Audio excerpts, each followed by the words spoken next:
Dikatakan Direktur Utama PD Pasar Tohaga Kabupaten Bogor Haris Setiawan saat menghadiri kegiatan sosial yang digagas Forum Silaturahmi Musyawarah Pedagang Pasar Ciawi.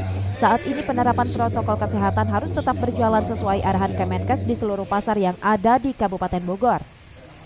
Meski data penyebaran COVID di Kabupaten Bogor terus melandai, Haris meminta semua unsur jangan terlena.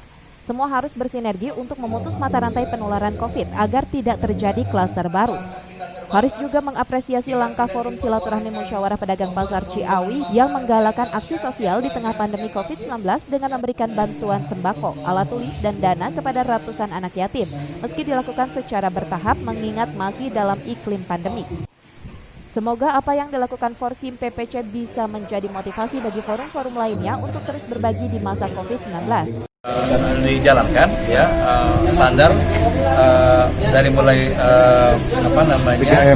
3M itu ya dari menjaga jarak, pakai masker dan sanitizer dan mencuci tangan dan sebagainya. Jadi tetap dilaksanakan walaupun orang bilang corona sudah melandai, tapi tetap kita nggak boleh terlena, nggak boleh ini, kita harus waspada.